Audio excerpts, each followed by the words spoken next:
you tuning into unredeemed qualities that we all need to be aware that are there, and raise our awareness above our unredeemed qualities so that they can become redeemed by our improved caring and behavior.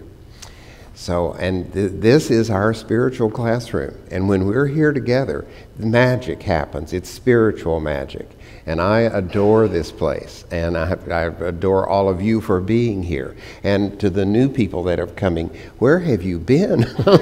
We need you here. And when we're all here, magical things happen because our spirit is one. And what my spirit may have a low point, while your spirit lifts that up as we are together in our spiritual family. So anytime you can be here, and as the process of finding your new minister unfolds, as you are here, you add to the energy and the momentum of attracting just the right person. And that's your job. And you can only do that by showing up and being here, the delightful, caring, inquisitive, aware, beneficial presence that you are. So that's your job. So you keep coming here. Okay, so now about these qualities of courage and overcoming. The story of Rahab is a story of penetrating any wall that you have. So you might want to be thinking about the times you've penetrated the walls in your life, or what your current wall might be. And you also might be aware that when you come up against a wall, and we've all been there, done that, it is the time for you to rise up and overcome and move forward to be and evolve up to the next level. So oftentimes a wall is not a wall to hold us back, but it's a wall to help us step up and become. So the story of Rahab, and I've got some pictures to show you at the end of the story, but I want you to come up with your own pictures first. The story of Rahab is that Rahab was a tavern owner, and she lived in the city of Jericho with her family. And she, more than likely, it was the whole family, her mom, her dad, brothers and cousins and sisters-in-law and their children. But Rahab was a prostitute, and she was kind of known for giving comfort to some of her customers in her tavern. And one evening while she was at work, two men came in, and they were new in town, and she had never seen them before, and because of their apparel, they looked different than the regular citizens of Jericho. And so she spoke to them and said, "Hello, boys." And she said, "You're new in town." And they said yes. And she said, "And you, I think maybe you might be Israelites, because this is the land of Canaan, and we don't see the likes of you around here that often." And they said, "Yes, maybe we are, and she said, "And you've probably come to scope out the city and see if you're going to challenge us, what your competition is." She said, "But you're sticking out like sore thumbs, so you better come with me. We're going up on the roof, and I'm going to put you underneath the flax that is drying up there so that you don't get discovered." By the time she got back down to the tavern to help out with the ordering of food and drinks and entertainment, the band playing and everything, the authorities came in and said, "Did anybody see any two men that could have been spies that are Hebrews that have come here to see the strengths and weaknesses of our city?" And everybody did, have that who me, look. And so then they left, and she went back up to the roof, and she brought the men down to her bedchamber, and she said, "I know that you are spies, and you just have to be Israelites, and you've come here to scope out the city, but you better get out of town now, because they're gonna find you, and then you're not gonna get to give a report because you'll never make it back. And so she said, I have this red rope that I'm going to lower you down the wall in. Now, Jericho was a walled city. It had an inner wall and it had an outer wall. The walls were impenetrable and they couldn't be climbed or scaled. You had to go through the gates to get up to the city, and they were heavily guarded. The Canaanites were fierce people, and they really were protecting the city of Jericho. And so the only way, how those spies got in, I don't know, maybe under the cover of hay in a wagon or something, but they got in, and she lowered them out with her red rope. This isn't in the Bible, but I think maybe she used the rope on some of her customers. She would tie them up and cover them with hickeys. And so they went back, and what they did then, they went to Joshua in the Battle of Jericho, and they told Joshua what lay ahead. And Joshua was Hebrew, one of the Hebrew leaders of one of the 12 tribes.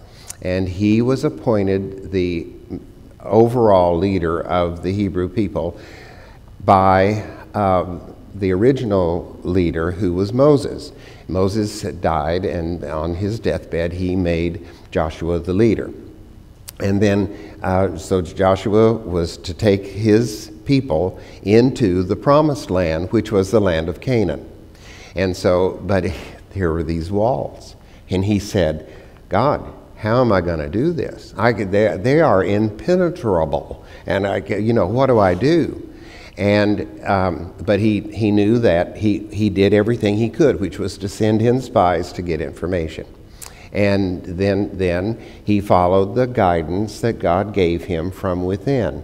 And the guidance was to get everybody together at the walls of Jericho and to march around the city for 7 days. So every day for 7 days they marched around the city, the outer walls. And as they did, they blew the horn of the ram's horn, and their priests, there were 7 priests, they prayed. Now, the number 7 represents the number of earthly completion. It took that long for everything on earth to get completed. And so that's what the number 7 means. The Hebrew people were in the wilderness for 40 years. And 40 is the number of however long it takes. So somebody in Scripture, that's what 40 years means. Whether they were there actually 40 years, they were there as long as it takes. Well, what is as long as it takes? As long as it takes is when you've had enough, or when you have had the experience that leads to a breakthrough, and then you break through. So you've been in your wildernesses, and maybe it wasn't 40 years, let's hope not 40 physical years, but however long it took you to assess what was going on, assess what you could do about it, assess what you were telling yourself about it that wasn't the truth, find the truth within you, and then emerge. So how long is the chicken and the egg? 40 years. How long is the cocoon waiting to be a butterfly? 40 years, however long it takes. And when are things going to get better for you? However long it takes for you to realize that you can go to your source, just like Rahab did with her family, and how what's his name? Joshua, yes. I get all those characters mixed up. But you can go to your source like Joshua did, and your walls will come tumbling down. So what they did, they paraded around the city for 7 days, and on the 7th day, they really let them have it. They went around 7 times that day, making all this noise, shouting, yelling, and blasting these horns that was just an awful sound for the people in Jericho. And So as they went around, then the walls came tumbling down. They stormed the city, and what had happened was the rubble from the walls made like entryways. They could just climb up the rubble and get into the city. They didn't have to, it was all automatically done so that they could slay the enemy and enter into the promised land. So that's what happened.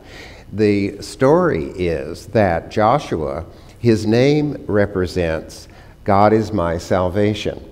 And knowing that God dwelt within him and would give him the ideas and the stimulation and the inspiration that he needed was his salvation. It saved him from all of the doubt and fear and worry and anxiety, and saved him for all the good that was waiting to happen as soon as he let go of his doubt and fear and trusted in God's presence within, and then followed that guidance.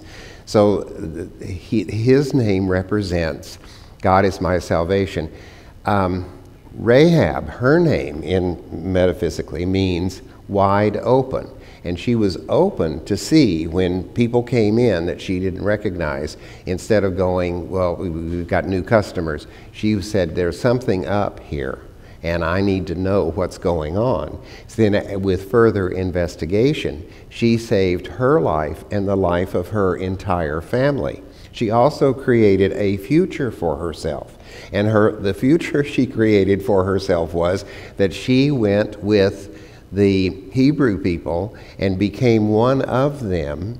And a very important biblical fact about her that is a wonderful truth is that Rahab is mentioned in Matthew's legacy of Jesus. Now, this is the part in the Bible where it says this person begat this person, and then this person begat that person, and that person begat that person, and it's very boring reading, and you wonder why. Does this remain? Because, and Rahab is mentioned in who was in line there, along with Bathsheba and two other women.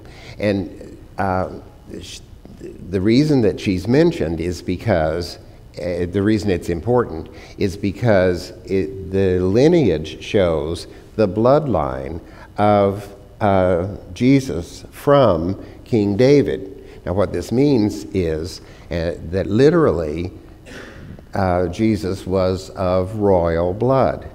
And that is important to some people to know, that his royalty, his divinity is authentic. And that's in the world. That's in history and birth certificates and that part of the world.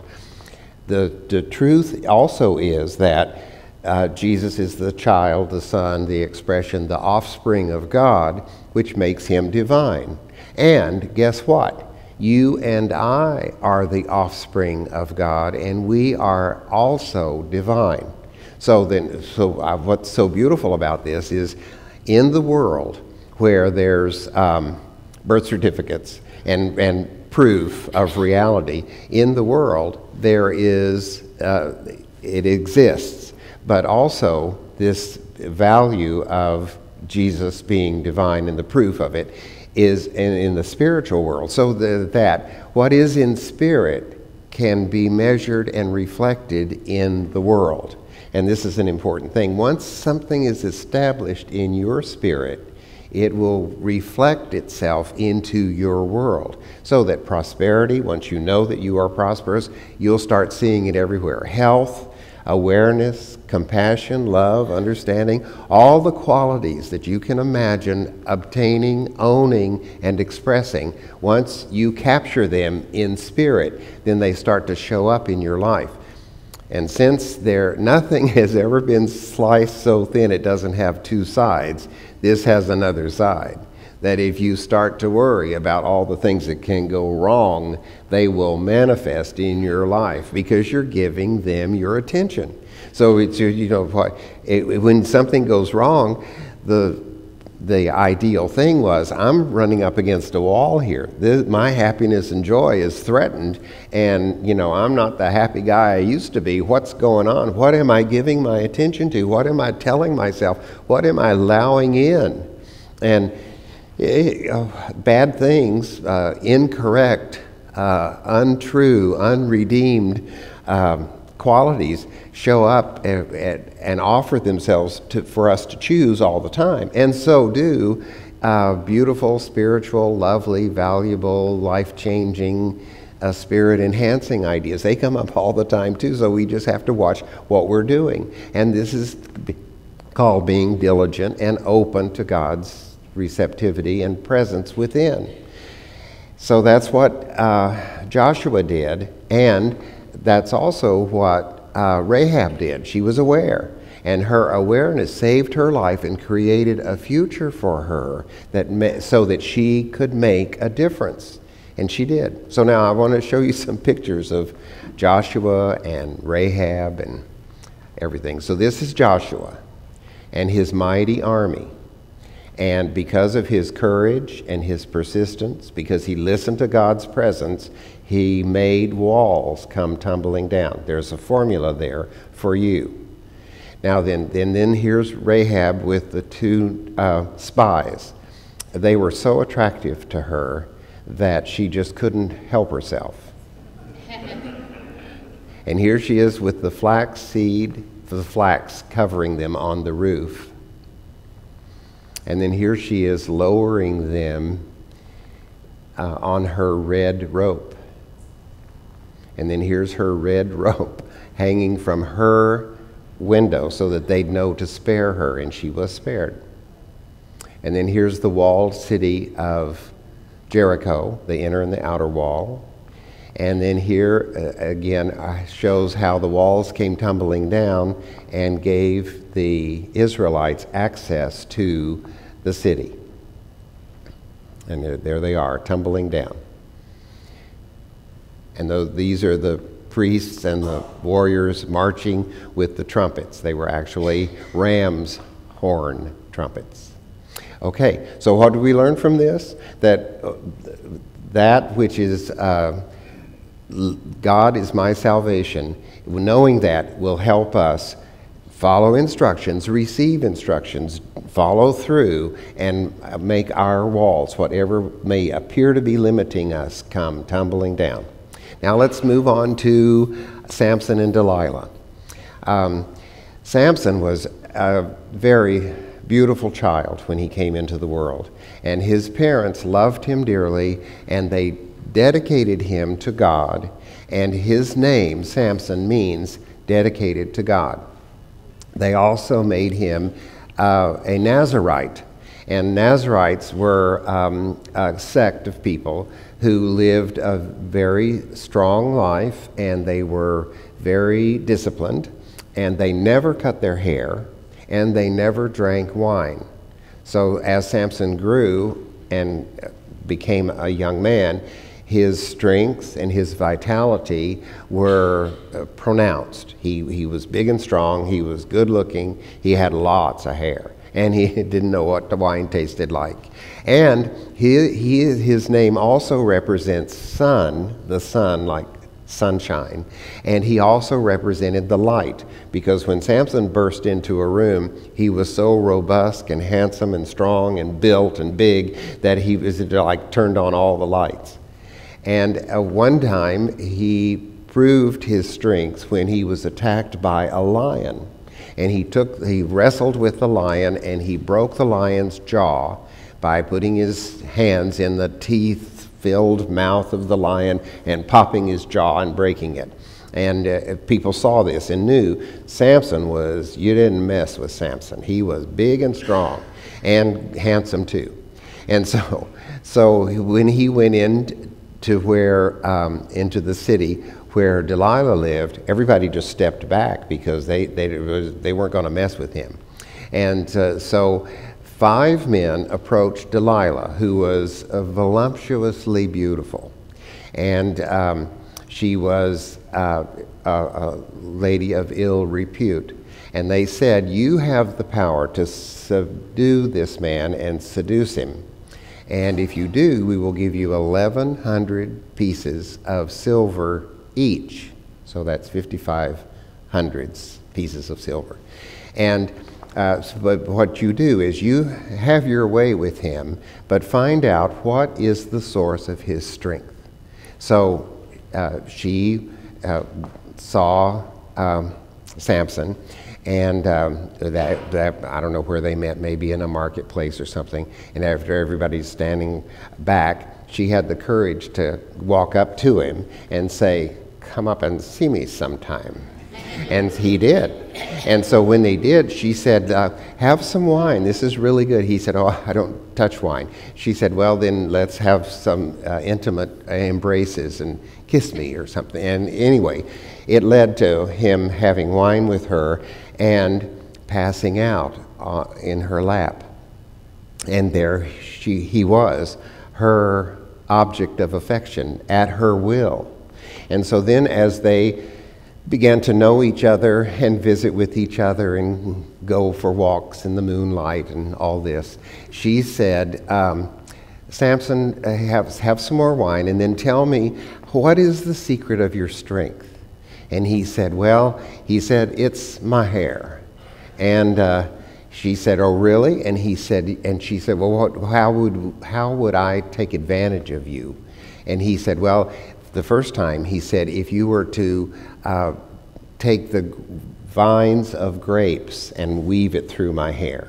So he, after probably a very torrid session of making love and drinking wine, then he fell asleep on her lap again, and she wove the vines into his hair. And when he awoke, and he go, "What?" And all the 5 men in the army that was ready to arrest him and punish him and take him, because if they could capture Samson, well, they had overcome, and they were the Philistines. They would have overcome the Hebrews, and they'd have no threat.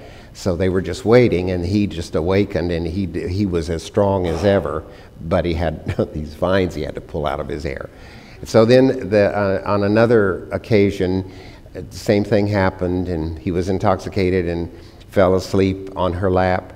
But he had told her that the way to take away my strength is to tie my hair up with new rope. So he tied her hair up, she did that, and when he awakened, it didn't work. And the third time, he said, "Weave my hair into the strings of the lute," there's a little harp, or he had said to tie it into a web, depending on which version of the Bible you use.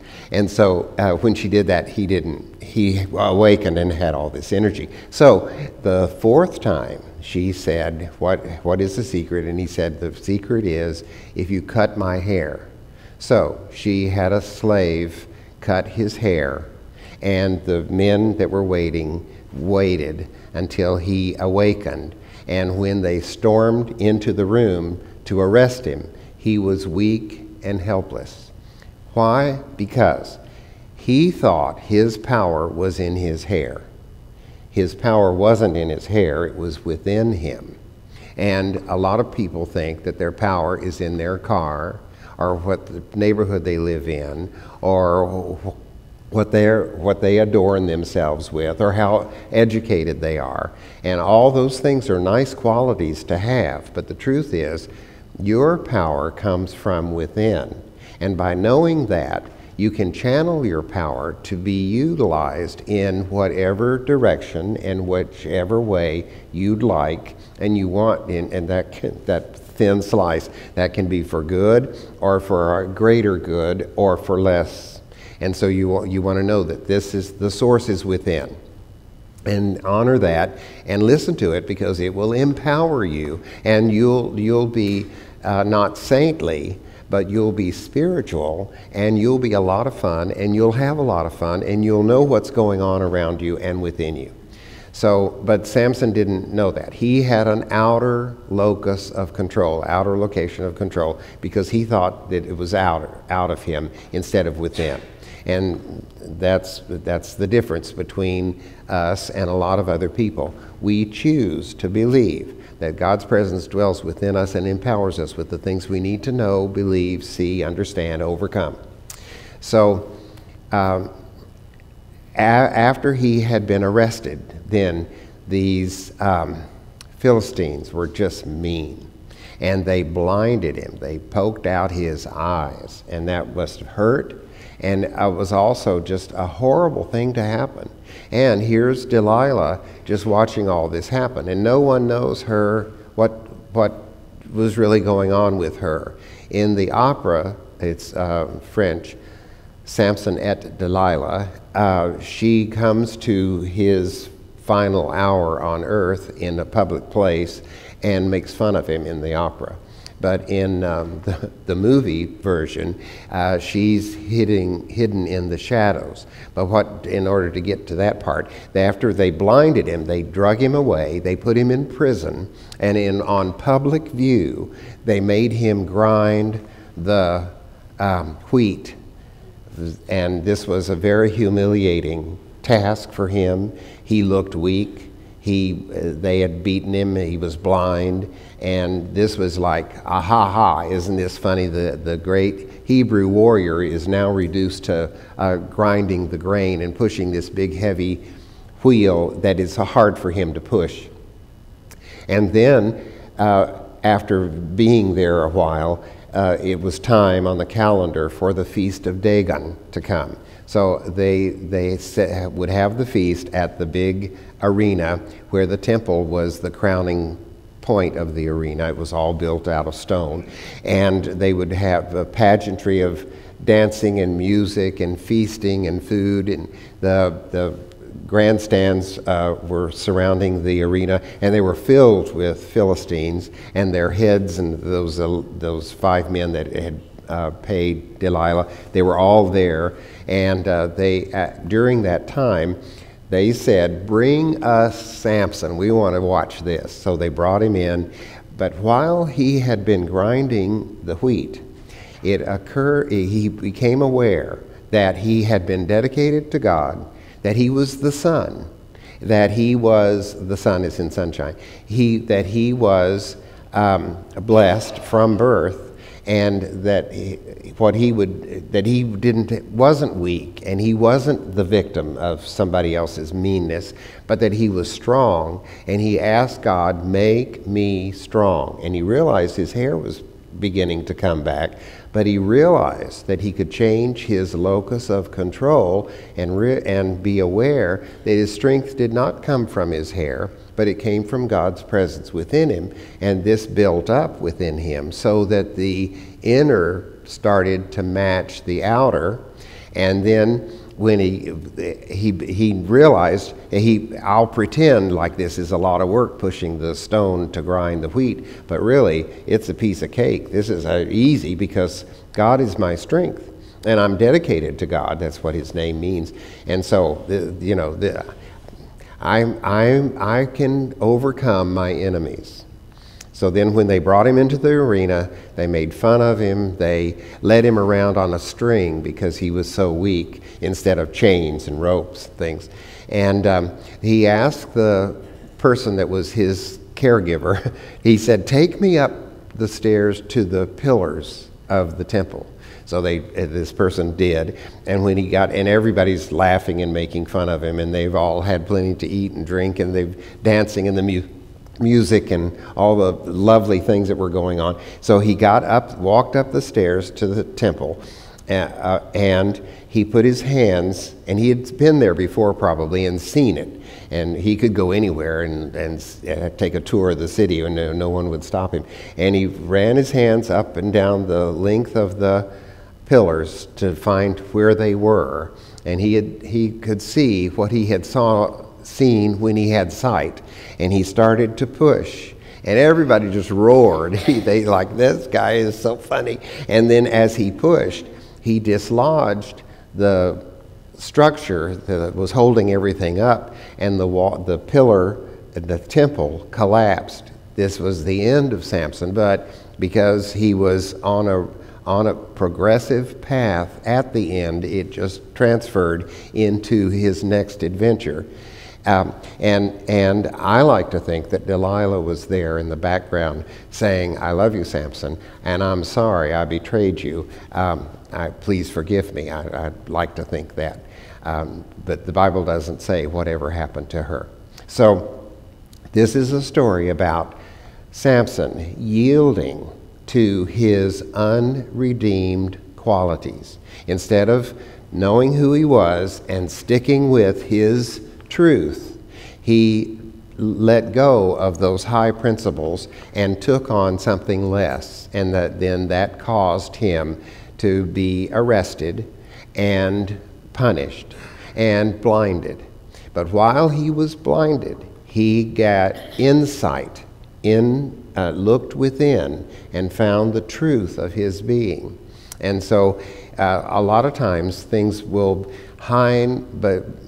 blindside us, make us so upset that we can't see straight or think straight, when really the possibility of us having insight and being able to see the truth that will set us free of that lack of vision is what we need. And sometimes we see people that we love, and they're off on a direction, and they're just blind to our love. They're blind to the possibilities. They're blind to what they should be doing.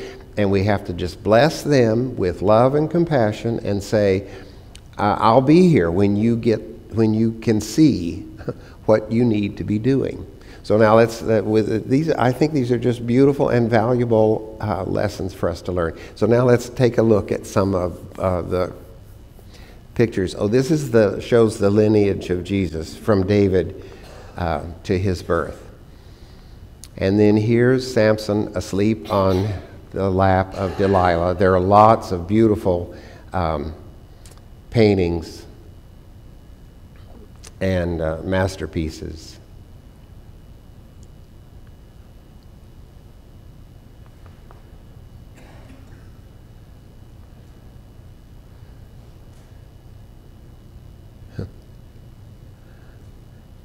And this is a statue of Samson. It's in St. Petersburg, in the palace of St. Petersburg.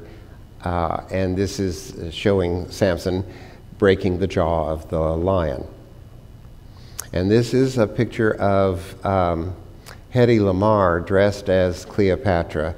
Before we go on to the next one, let me tell you about this. This costume, well, I fell in love with Hedy Lamarr in the dark. I was in a movie theater, and I was sitting next to my grandmother, and I was 13 years old, and I had these overwhelming, passionate feelings that I'd never had before. And I was so embarrassed because I was right next to my grandmother, and I was thinking that everyone must be able to tell. But I realized I'm in the dark, no one can tell, I'm safe. But this costume is all made of peacock feathers, and it was designed by Edith Head, and it helped her win one of her 6 Academy Awards for costume design. And years later, this costume became available at auction, and it was purchased by Debbie Reynolds, who has a vast collection of historical costumes that will someday be in a museum.